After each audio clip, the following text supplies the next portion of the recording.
Hi everyone, welcome back to the Stay Hungry podcast. It's Joel at Codebreak. I'm on my own today and we're talking about resilience and the mindset to succeed.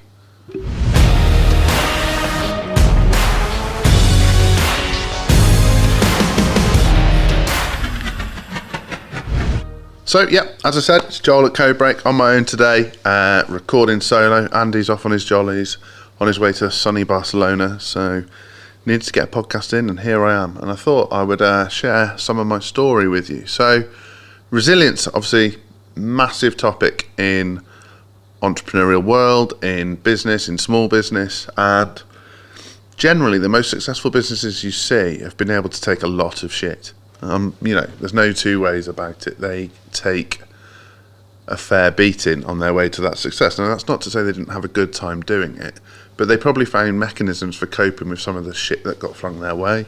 They probably found ways to deal with some of the things that inevitably face you in business. Now, the kind of things I'm talking about in business that you might encounter are cash flow pains. That can be really tricky, when the VAT man's on your back and the business is growing at such a rate that the VAT bills are ever increasing and you're having to reinvest to bring staff on board and things like that.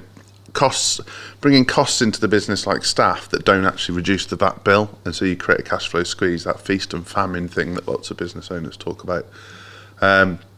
External pressure, so people saying, are you sure, or is this the right thing for you, or questioning what you're doing. That can be very tricky, particularly when it's loved ones, family members, friends, close friends, that kind of thing. And then also the stuff that you don't expect to happen to you, the things where other business owners are under pressure, and so maybe they ask for a refund when you haven't done anything wrong, or they start to give your team shit when your team's lovely. I see loads of our clients go through that kind of thing. And then all the unexpected shit that happens to every business, suppliers going bump, customers going bump, suppliers failing to deliver, things never going quite as they were planned to, which they never do. The pressures of day to day, the payroll, all these things. You need a certain level of resilience. And the fallacy in business is that the bigger you get, the easier it becomes, because maybe you have more money or maybe you have more experience. But the reality is the bigger you get, the harder it gets, because the problems get bigger. And so your level of resilience and your mindset and your methods for coping with it need to be better. And I thought I would hop on today and record an episode about some of my life experiences, not all of them, and how that's meant that I've had to develop a resilient mindset and why that's relevant to business. So without going into kind of too much gory detail, I'll share some things that I went through in as chronological an order as I can. And I'll bring this all together so you can see how that has impacted me as an entrepreneur and how that level of resilience is really useful. And actually some of those traumas are my superpowers as such for helping me be better in business. So some of our listeners will know this and have heard me talk about it before, but it's not something that I regularly talk about. And before I go into any detail on some of the things I'm about to say, I will say I'm not looking for sympathy. And that's not from an ungrateful place. That's just not what I'm saying. Everything I share today and share in this podcast is shared because if it helps one person, then it was worth sharing. And I'm fortunate enough that for most of my traumas and things I've been through, I've either found a way to cope with them or I've gotten past them. And so sympathy isn't really my friend. I like to think that I'm a fairly empathetic person because of the things I've been through. And I also would like to say I appreciate that not everybody's been through extreme trauma, but everybody's stresses and anxieties are theirs and they're just as important to them. So if you're listening to this and you've been through far worse than me, this isn't a dick swinging contest. I'm not trying to say I'm the most traumatized person ever or any of that. If you're listening to this and thinking, fucking hell, I've never been through anything like that, that doesn't matter either. That's not what we're saying here. You might have your own things. To some people, the milk going off is an absolute disaster, and to other people, the roof falling in on their house doesn't even make them twitch. So let's get into it, and I'll explain my story and how perhaps I wasn't quite as resilient as I thought I was, and how I had to do a lot of work to get to where I am today. So I was born in 1987, and the year I was born, so I was born in May, and on the Valentine's Day before I was born, my parents got married. So my parents got married because my mum was pregnant with me, and at that time, according to them, my dad wouldn't have had many rights if they weren't married. I think that's true as well. So they got married in 1987. 7 days after they got married, my dad's brother committed suicide, unexpectedly. So I don't think anybody really realised anything was wrong. And somebody found him on the top of the hills where my family grew up, and he'd taken his own life. So that threw my entire family into turmoil. Now, bear in mind, 2.5 months later I was born. That was quite a lot to be born into, and you don't know that you've been born into that. But as I started to sort of get an understanding and communicate growing up, I realised something was very wrong. You know, my parents, they rowed a lot, and I thought all people rowed a lot and didn't learn until later in life that that's not true. Sometimes those rows got physical, very strange environment. But there were times as well where things were lovely and quite calm, and we did amazing things, and like I had the kind of parents that worked really hard, and we were by no means well off at any point. You know, very often we were quite hard up for cash, but they always made sure I had nice things, and if they couldn't buy me something new, like my dad was handy, so I remember he rescued like an old school bike, and he did it all up for me, and it looked brand new when I got it, but it wasn't, and that was epic, that kind of thing. But it transpired that my dad had developed bipolar disorder, or had bipolar disorder, and so it was a volatile household, a lot of trauma, and my dad's mental illness going on. And there was an incident when I was 5, so we lived in the sticks at the time, and when I was 5, me, my dad and my little brother were going for a walk, taking the dog for a walk, which was a daily thing, and very often me and my brother used to love going with my dad for the dog walk, because he called it camel rides, but he basically put you up on his shoulders and run around the field, and that's like one of my fondest memories. But my dad had a dark side that came along with his illness, so if he was in a manic state, some of his behaviours are quite unpredictable. And I remember climbing over this kind of 5-foot farmer's fence, and it had barbed wire wrapped round the top of it to stop people climbing over it, funnily enough. But it was on a right of way, so climbed over it, and I nearly snagged my shorts climbing over it. And I remember my dad just lost his shit. Like, I'd climbed over this fence wrong. The way I'd done it was disgusting to him, and we weren't going home until I'd shown him that I could climb over this fence properly. So I clambered back up this gate, and I remember vividly to this day shaking because I was so scared to do it right. And a rickety gate, and a 5-foot gate to a 5-year-old is high. And I got to the top, and as I got to the top, I slipped and landed headfirst in the rocks underneath the gate, and I cracked my head just above my eye, and I've still got the scar to this day. And when you're 5, you haven't seen that much. If you're probably lucky enough to have not seen that much blood or stuff before, but I bled so much that my clothes were soaked. And if it had been an inch further down, I'd have lost my eye. And I remember in that moment losing trust in my dad and realising something wasn't right. And as a 5-year-old who idolises their dad, my dad was quite a useful guy, both in terms of he was very practical and handy, but he was muscly and strong. And no one at school said, "Oh, my dad could beat up your dad." I never had to go through that because they couldn't. But suddenly I was like, something's not right here. He's just forced me to climb over a gate, which I'm fairly sure isn't normal. I'm not learning a lesson from this. And then I've nearly caved my head in. And my dad obviously immediately realised how dramatic it was and sort of came to his senses, and he picked me up and carried me to the doctors as quick as he could. And this was sort of like, so this would have been 1992, so it was an era where you could kind of get like out of hours appointments at the doctors and stuff still, and home visits. So he got me to the doctors, and I remember the doctor asking lots of questions, and I was like, why is the doctor asking so many questions? And now as an adult I realise he was asking those questions because he wanted to ascertain if something even more awful had gone on, and that I hadn't just fallen off a gate, but I'd just fallen off a gate. So that was kind of where I first had to learn how to be resilient, because I lost trust in everybody because of that. And you had to, as a child who, the one person you idolise lets you down, you then kind of change tact, and so I only really ever relied on myself from that point.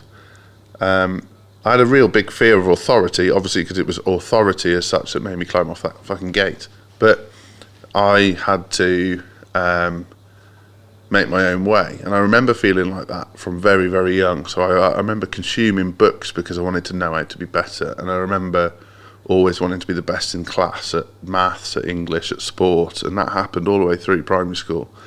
And it isolated me to an extent, because the other kids were like, well, fucking hell, why does this guy want to be the best at everything? And I did want to be the best at everything. I was like fiercely competitive, but just trying to prove myself to myself all the time. And because I felt like I had no control, the one thing I could control was being better than everybody else, which was a strange thing. So yeah, fast forward a bit, obviously went to secondary school. In the early years of secondary school, my dad's illness had got worse, so he was spending a lot, big long periods of being low, and then extreme periods of being manic. You know, incidents that involved like the police and attention, and that meant getting bullied at school about it and strange goings on. And my dad at the time had been sectioned and was in hospital, and he tried to take his own life. And obviously that was absolutely horrific, but I had to go to school the next day, and there's nothing worse than hearing that your dad's tried to take their own life, but then going to school and getting bullied for it is next fucking level. And because I was like 12 at the time, I was a big lad when I was 12, so it wasn't the same as getting bullied in primary school, let's say, and a few people started to bully me for it. And I just decided, because I didn't want to be a victim of this scenario, I decided that I wasn't going to take it. And I made that pretty clear to bullies, to staff, because even some of the staff were like fairly harsh to me, some of the teaching staff. So yeah, I just made it clear I wasn't going to take it, and it changed who I was in secondary school. So I went from being not shy, but I was geeky, and certainly like I didn't understand why people didn't like me doing well. I didn't appreciate that school isn't an environment to always put your head above the parapet. But I changed to someone with a sharp tongue who, if someone challenged me or bullied me, I'd like use my wits to bury them. And that's kind of stuck with me, to be honest. I've still got that about me now, and I have to control it, because it's not a sexy trait when someone says something slightly derogatory about you, so you absolutely bury them. That's not cool. And that's kind of how school panned out for me then. Was secondary school was tough because people knew I wasn't from a well-to-do household. We got these things going on. You know, certain friends weren't allowed to come round to my house because of whatever their parents were telling them, and I knew I was different. I knew there was, and the resilience I needed to just get through school and face up to things. And I wouldn't say I ever became a bully, but I know that there would have been certain people who'd picked on me and regretted it because I just wasn't willing to be a victim. And as I got older, that kind of got drummed out of me a little bit, because people frowned upon how feisty I was, and maybe it would have been better to have utilised that energy in other ways, or to funnel that feistiness into something more productive. So where I grew up, secondary school stops and then you go to college. We didn't have a sixth form. I went to college with my best friend, and you know, she was great, and she had some of her own struggles, but she understood me and understood some of the stuff I'd gone through, and so we could talk, and she wasn't really a small talker, and neither am I, and so I unravelled a little bit. I trusted her, and it meant that I could talk about how I was feeling and talk about things in more depth without kind of fear of consequence. I didn't have to put up that wall. So yeah, to summarise all of that, obviously went through some trauma, some terrifically difficult times with my dad, and how that impacted the way I think in terms of entrepreneurship, in terms of business, in terms of success mindset. So I grew up in an environment where nobody achieved anything. You hustled and you grind to make ends meet, which gave me a tremendous work ethic. So these things were really difficult, but actually when my dad was well, and my mum, to make ends meet when he was unwell, worked like dogs. They were unbelievable. You know, I remember mum working 4 jobs just to piece everything together, and that really rubbed off on me. I got a paper round very, very young because I saw the correlation between working your ass off and putting food on the table. And I've always had a bit of shiny object syndrome, and I wanted nice things. I remember as a kid it was VHSs. I had so many videotapes, and it was because I'd just go do my paper round every day, and then I'd get the train into Shrewsbury, the nearest town. They had a Virgin Megastore, and it was always like 3 for £5 on the videos if you got like shit ones from the 80s. And I always came back with 3 videos, and it was like my weekly routine. I just loved films, but that work ethic, I knew you had to earn it, but I had no idea how to earn big. I just had this deep work ethic, a bit of a sense of trauma, some serious resilience, and a desire for more. I knew there was more to life than what I'd been through, but I had all these things going on, and I grew up with my cousin alongside me. He actually lived 2 doors down, so he was 3 years older than me, been through a lot of the similar things to me, because his dad was my dad's other brother. So you know, they going through the same traumas in their house. And actually, by the time my cousin had got to 19, so I'm 16 finishing school and he was 19, he was already a fully fledged alcoholic. You know, he was drinking a lot, he was doing drugs, he'd already got a kid at that age. So we'd grown up in parallel, and you could see the choices there for me. The choice was thrive or die to an extent. And that started to lay the foundations for kind of my business mindset, but I didn't know that then. But yeah, just being honest with you guys listening, that's kind of where this stuff came from. Anyway, back to college years. So my best pal, Emily, her name was, we'd spend a lot of time together. And it was purely, you know, we were just great mates. And I had a girlfriend, she had a boyfriend. And I'll be honest, my girlfriend was fairly jealous of the situation. And I used to get frustrated because I was loyal. Because of everything I've been through, I was fiercely loyal. So it wasn't like my girlfriend had anything to worry about. Now, in hindsight, like, I thought Emily was amazing. And just because I didn't act on any of the temptations, I'm not going to say they weren't there. She was a lovely woman. But the reason I'm hesitating so much on this podcast is this is tough. So over New Year, so we're on Christmas break from college, and Emily texts me and says, "Oh, can you give me a buzz?" And I was with my girlfriend at the time. I won't name her because that's not fair. But I was with my girlfriend at the time, and I knew it would cause a stink if I did. I just knew it would cause carnage, so I didn't give her a buzz. And I rang back the next day when the coast was clear as such. And when I rang back, there was no answer. So I was like, oh, okay, can't have been that important, don't worry about it. And the day after, we were back at college, after the Christmas holidays. So I went back to college and I got off the bus, and literally as soon as I got off the bus, a girl came running up to me and said, "Did you hear about Emily?" And no. She said, she's dead. And my entire being left my body. It was just like, what? And it transpired she committed suicide that night. She'd asked me to ring. And so all that kind of resilience and all that effort and all that drive to achieve and all the things that my childhood trauma had taught me,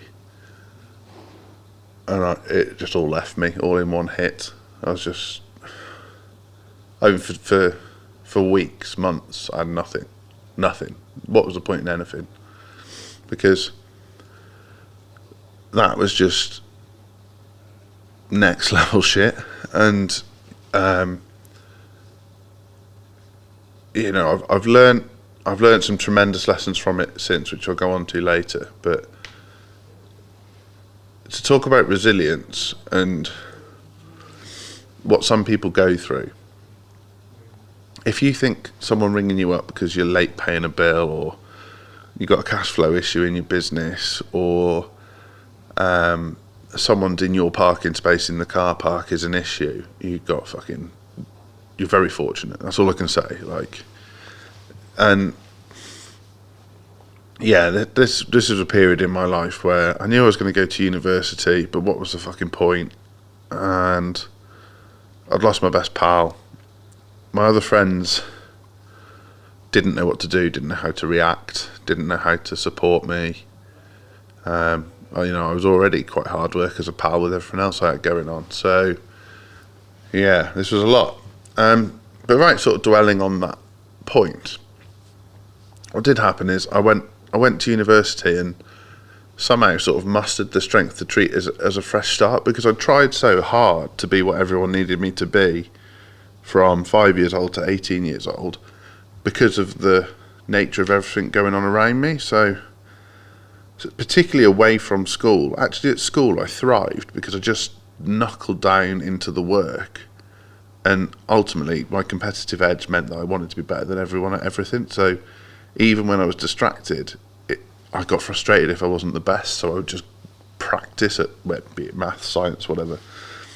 Whereas away from school, at home I had to be whoever the person I needed to be to stop having arguments with my dad, because it's very difficult for a teenager to be rational about someone with bipolar. You just want to argue back and win the argument. And then, with friends, when I played football and all these things away from school, I had to kind of pretend like everything was okay and that I was like one of the lads. And I forced myself to be good at football so that I had an outlet. And going to university, all that was gone. I could just go to university and be Joel. And it was probably the most peaceful 3 years of my life to that point, because although in that time period my parents separated, various other things went on, I could just be me. I could be nice to people without fear of consequence.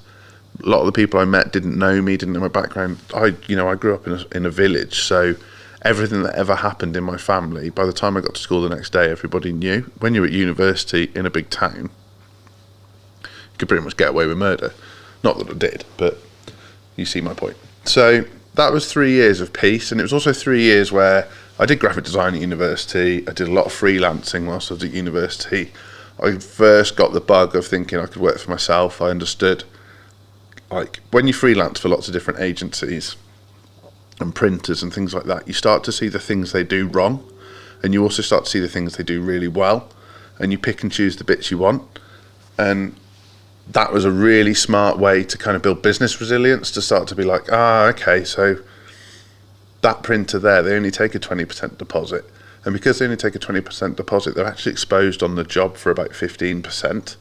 And because they're exposed on the job for about 15%, when people don't pay, it hurts them, where that one over there takes a 50% deposit. And so they're not exposed on the job at all. So when someone doesn't pay, although it's shit, it's not as shit as it is for them. And then I would see things about like rolling contracts for design agencies and all these various things, the way people took payment, the way people chase payment, the way people position themselves. So I'd meet agency owners that were literally the butcher, the baker, the candlestick maker. They did the cleaning, they did the invoicing, they did the chasing. And then I met other agency owners who were the big picture thinkers, and they got someone else to do the chasing, or if they couldn't get someone else to do the chasing, they made it look like somebody else did the chasing. So I was learning all these little things doing that freelance work. And then I did a year in industry and more freelancing, and my mum got ill. And as my mum got ill, my girlfriend at the time also wanted to move back to Shropshire. So we did, and I took a job in a manufacturer, and it was hard, and I was struggling somewhat with understanding the stresses, because we do like £1 million manufacturing runs, and someone would have to fly out to China to proof it in the factory before it was made, and the tiniest of fault and the client would reject it. And that level of pressure on a 23-year-old is a lot, but I didn't realise at the time that was what was going on. And it wasn't just that it was that level of pressure, it was the pressure of everything else that had happened in my life that hadn't been dealt with. So you react to pressure differently when you've got unresolved trauma. So did that job, didn't really enjoy it, and felt my design skills weren't required because the country was in recession at the time. So design was kind of a luxury, and I thought, oh, sod it, I'll be an accountant, which is a strange thing to decide to do. But I knew at that age that I was going to start a company and run my own business one day. And becoming an accountant is not a daft thing to do when you're going to have to read balance sheets and understand facts and figures. And I also knew it was going to be design marketing based.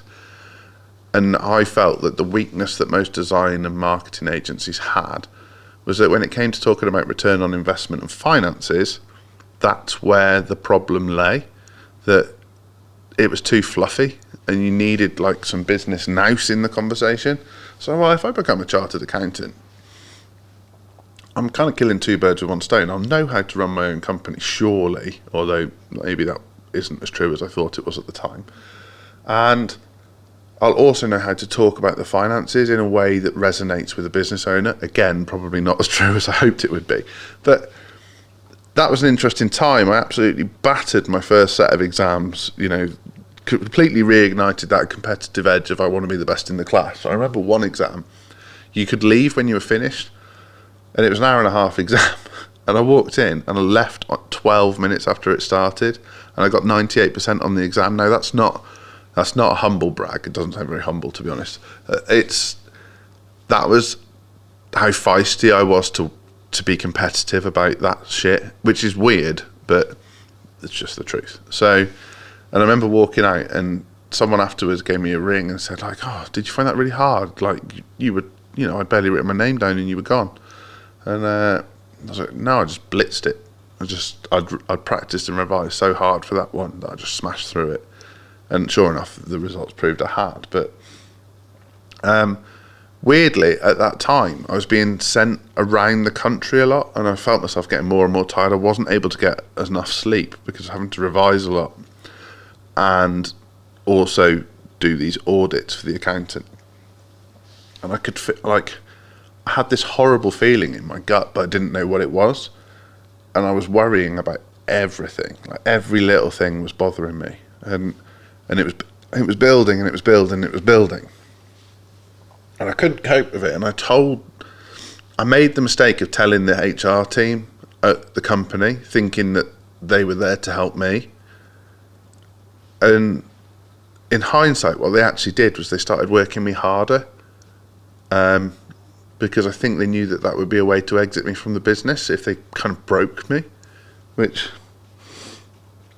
maybe that's not true, but that's certainly how it felt at the time. And I got myself into a right state. Like, I didn't even want to exist anymore. I was worrying about everything, not sleeping, catastrophizing about what ifs, and then all the chickens came home to roost at once. All this stuff from the past came home to roost at once. And my biggest fear was telling my mum that I thought I had depression, because she'd spent a lifetime of dealing with it with my dad. And obviously she'd lost a brother-in-law to it, and so on and so forth. And the guilt of having to tell her that someone else in her life now had it just consumed me. It was horrific. And I didn't know whether to to sort of tell her or not. And then I realised that if I didn't tell her, she might find me dead, and that was worse. So I told her, and she was very supportive. She was very good. Made sure I went to the doctors. Made sure I got the help I needed. And I also left the accountancy practice and just took some time to myself to like gather myself, which felt incredibly selfish at the time. But I did have money in the bank, so I could kind of pay my way. But it was really hard to have all these kind of entrepreneurial thoughts brewing and to feel like a failure at the same time. It was like, well, how the fuck could you start your own business? You couldn't even cope with working for someone else. And that's kind of how my brain got to me, and my relationship at the time with my girlfriend broke down, and I just was like, where the fuck is this going? And the lessons I learned though from accountancy were pretty massive. I could reconcile accounts, I could read a balance sheet, I knew about shareholdings, I knew about profits, I knew about like the hidden costs of business, I knew about audits, I knew where businesses were talking shit. You quickly realise where the skeletons are hidden when you audit people's accounts. So it really put me in a strong position to run a marketing company, because you need that kind of level of insight into the possible clients that you'd be dealing with. And so time passed on a little bit, and I set up as a graphic designer on my own. Now, as it goes, I had £5 in my pocket. I'd used the last of my money to buy a computer to get this thing going. And the way I first promoted the business was the local football team were doing a charity auction, and they needed local businesses to donate to this charity auction. So I said, I'll sort that for you. And it gave me an excuse to go into every local business in the town where I lived and ask them if they'd like to donate. And they're like, well, do you play for the football team? And to be fair, I wasn't in the best nick at the time, so it was pretty obvious I didn't play for the football team. And just got chatting. Oh no, I don't play for the football team, I'm just helping them do this. Actually, I run a local business. We do graphic design, websites, business cards, stationery, that kind of thing. If you've ever got any requirement for that, let's have a chat. And I reckon I picked up my first 10 clients purely from that 2 days wandering around the town speaking to businesses.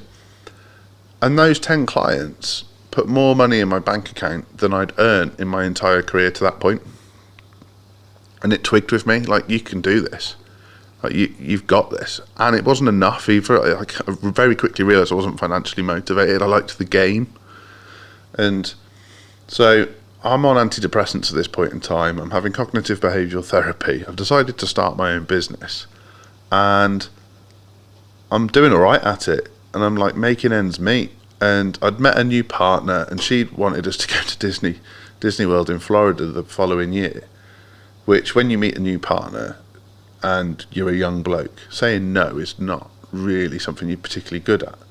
So I was like, right, well, I need to earn enough money that we can go to fucking Disney World. So I started employing all the skills and the tactics that I'd learned, and the things that I'd seen agencies do wrong, and the things I'd seen businesses do wrong from the accounting. And I started to get shit as well, because if you do anything to do with graphic design, rightly or wrongly, some of it's subjective, so people give you quite a lot of criticism. And I took the criticism hard, but I used it to fuel me, and I used it to like push forward, and I could feel that resilience building inside me. Now, I mentioned that I was living a life in parallel with my cousin, so he was a couple of years older than me, and lived 2 doors down. So I'm doing all this stuff, and at the same time his alcoholism has gone bananas. So he's having to spend time at my grandparents, and they're having to like give him a tiny bit of alcohol every day so he doesn't go cold turkey, but not so much that he goes off on a binge. And then he's not spending any time with his daughter, and he's not spending any time with his dad, and all these things, like, pretty traumatic. So we were living this like weird parallel life where I'm doing all this entrepreneurial shit but feel incredibly guilty about it, and way outside of my comfort zone because I've got unresolved trauma going on.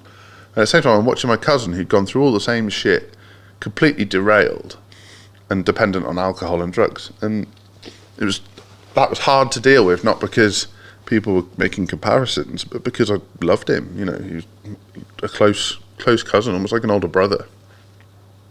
And my business kind of continued to go from strength to strength. And the first networking meeting I ever went to, I actually met Andy, the co-founder of Codebreak. So we got chatting, and to get into this network club, you had to be a unique business. So if there was 2 plumbers, one wouldn't be allowed to come. And there was already a graphic designer in this networking club. And I hadn't really considered that I was going to be in marketing, even though I was doing social media, and social media ads were about to launch and all these things. I was a graphic designer, but there was already a graphic designer in the club. But I knew I had a camera, so I just told them I was a photographer. Because I was like, I'm never going to get the network. I'm from like some yokel village way out back beyond. I need to get into these clubs and start telling people about what I do. So I'm a photographer. And I got in the room, and you have to stand up and do your 60 seconds. Like, oh, hi, I'm Joel. I take fantastic photos that transform your business. If you'd like to talk more about it, I can show you how you can utilise those photos in your website and your business stationery and all the various areas you might need them. Come and have a chat with me. And Andy came and had a chat with me. And I thought, Andy, by the way, I'm actually a graphic designer. But if you do need photos, I'm all right with them too. And that kind of like, I mean, it was a little bit dishonest, but that photographer cameo didn't last, because the graphic designer in the group soon left, and then I just explained what I truly did, and that photography is just part of my arsenal, blah blah blah. But met Andy, and we've worked together ever since. And I would say for the first 5 years of our business relationship, and we hadn't merged into a joint company by then, Andy had no idea of the things I was struggling with in terms of mental health and medication and therapy and all these things, because I just presented as a guy who was determined, had ideas. He thought I was 45 when I was 25, so it gives you an idea on the life experience I'd had. And we just got on really well and worked together, and ended up sharing an office and building these things up. And just before we took on our office together, New Year again actually, my dad went round to check on my cousin, because no one had heard from him for a couple of days, and found him dead. He'd drunk himself to death at New Year. So another trauma to add to the list. And obviously it wasn't great for my dad either, who was also close to my cousin, his nephew. And so we kind of like, the level of resilience. But what that did for me was it gave me a huge injection of perspective, because me and him had had the same things happen to us. And I miss him to this day. I miss the guy he was when he wasn't struggling with alcohol and drugs. And I remember him defending me when people were picking on me in the playing field. And he used to do this thing where he put me in the bottom of a sleeping bag and then swing me round like I was a toy. But it was great when you were a kid, and we'd have water fights and stuff like that. Like, I miss him terribly. But the lesson I learned from that was that could be me. That could be me.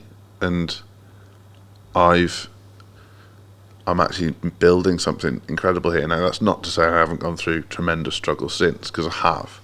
And COVID being one of them, where, every element of self-doubt and trauma comes to get you when, you're thinking about selling your house to keep your business going, and all the joys that COVID brought all of us. But yeah, Andy and I moved into an office together shortly after that had happened, and within another 3 or 4 years it became very clear that we needed to merge, because we were bloody confused who was doing what anyway by that point. And people knew us as Andy and Joel. We came as a pair, and that's where Codebreak was born. And Codebreak at that time was very local. We did have some national clients, but a lot of our clients were in Shropshire. And we had some really cool local businesses, businesses that I get on with to this day. And it was going great guns. We were building up the team. A lot of the lessons I'd learnt earlier in life from business and stuff, I'd really started to imprint. Our company values, I'd started to explain to Andy my story and some of the things I'd gone through, and why it was important to me that we helped others. And he told me his story and some of the things he'd gone through, and why it was important to him that we helped others. And we really started to build up a picture of something that had a much bigger purpose than our separate lives. And that was incredible. And, part of that is where the kind of stay hungry mantra comes from, why this podcast is called Stay Hungry.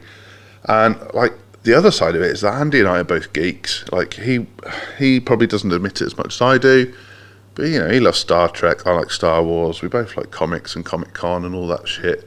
We're both into like World's Strongest Man and all these things. We had a lot of parallels where it was like, oh, this is cool. Like we're coming from totally different lives. We've had totally different life experiences, different traumas, different pleasures, but we're bringing it together into one cool thing. And just as it started to really pick up traction, and we just, got to the cusp of a 7-figure business, and COVID hits. And it was like someone turned off the lights. 80% of our clients gone at once. All of our local clients that were like supposedly our best mates, hardly any of them supported us. And some of them could have as well. And, that teaches you a lot. That where they chose to turn off paying for their marketing, but still got brand new company cars the following year. Little things where you're like, ooh, that's not sure about that.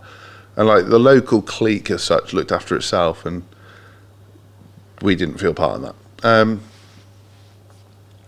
And that was a real test of resilience, that period, because you're not getting paid. You've got bounce-back loans flying around. You've got staff to pay. We couldn't furlough our team because they'd all got individual skills, and we were too small, because you lose one, it takes away a big chunk of your income. And so that proved really hard, and a lot of my problems sort of came back. A lot of my issues, I started to struggle with anxiety and depression again. I lost a lot of weight. I didn't gain weight this time, which if I'm off my food, something's seriously wrong. And these things really started to trouble me, and I got it got as dark as it could get. And I'd only just got married. And so all of these things that I thought I'd dealt with, and I'd done a good job of building up resilience on, and it's all came home to roost again. Oh, fucking hell, when's this going to end? But again, I was faced with a choice. It was like thrive or die, and that sounds so extreme, but I was telling Andy what was going on, and we were like, let's just fucking write a book. Let's just do it. Like, it was no better time than now to write a book. We were both twiddling our thumbs. We weren't, we were working hard to bring new business in, but that wasn't necessarily forthcoming. So we wrote a book in 60 days, and it was a bestseller in 61 days. So from conception to launch, self-published, and that changed the tide for us. We started to attract businesses far and wide. The podcast started to get traction, and I was still really struggling with where I was mentally at the time, and I'd been back to the doctors and done everything I needed to do, got myself back in therapy. It was really tricky, really tough, and I decided that enough was enough, that I just was never going to go through that again, which is easier said than done. You can never be certain, but touch wood that I won't. And I decided that a lot of the things I'd gone through, had happened not for a reason, but that there was purpose to it. There was things I could use from the good and the bad to help me be a better person, to serve our clients better, to serve the type of people I wanted to serve better, the kind of people that want to have a positive impact on the world, the kind of people that are hungry but kind, the kind of people that keep their word but have real accountability for what they're doing, the kind of people that have serious purpose to what they're doing but still measure themselves, the kind of people that don't spend much time in their comfort zone and achieve amazing things but they're still humble. That's the kind of, I've just reeled off our values in one way or another, but that's the kind of people that I was motivated to work with, to help people and have fun. And I could see, and I don't know why I could see it, but I could see having huge impact by helping those kind of people. Because if we can help those people be massive and they're doing good, then that can have tremendous social impact. And that purpose that dawned on me completely changed the game for me, because I went from wanting to get by, wanting to make ends meet, wanting to make some money, wanting to win the game, to wanting to make positive change. And when you wake up in the morning, what am I going to do today? I'm going to make positive change. We're going to have a positive impact and help people and have fun. that is a hell of a reason to wake up every morning. And when you've been seriously depressed or feeling seriously low, and you know you've got a skill set that when you wake up in the morning, you can be like, I can have positive impact on the world, help people and have fun. Fucking hell, that's a good reason to get up. And even when you're feeling a bit shit, that's a good reason to get up. And so that's what we decided. And we just fucking went for it. And once the lockdown's finished, we got ourselves back to where we were before and much bigger, quickly. And we've never looked back, to be honest. You know, there's been challenges. There's been tremendous challenges. There's been cash flow challenges. There's been people who've tried to copy our stuff. There's been employees that weren't what they said they would be. You know, things that are really tough to deal with. You know, we've both had family issues. But those lessons from earlier in life, that resilience stands strong. And when you couple resilience with purpose, fucking hell, you can do some damage. And that's what we intend to do. You know, Codebreak's just getting started. The marketing we do for people, helping people from literally the conception of their growth to ads through their email funnels, their website, the printed marketing that goes around it, the way they do their sales pitch, and then how all of those things talk to each other, the technology in between. That's what we do. And sometimes, like, as a marketing company, we're not actually brilliant at communicating that we can do all of that, because we don't want people to come to us and say, oh, we'd like a website, or we'd like a sales page, or we'd like a letterhead. We want people to come to us and say, we'd like to improve the lives of 5,000 people in the Northwest by, and like, it could be installing solar panels on their roofs, it could be by educating them on the benefits of exercise in the morning, whatever it might be. But if they've got a real purpose that we can tap into and then help them sell, amazing. And then we can use a combination of our skills. So it might be that they need business stationery, a website, ads, retargeting, PR, but we knit it all together. We don't just do one bit and then expect them as the business to knit it together. And that kind of like resilience piece and all the things I've learned, and Andy's got his own story with some amazing things. And Andy's done some ridiculous things. There's some really interesting things in Andy's story.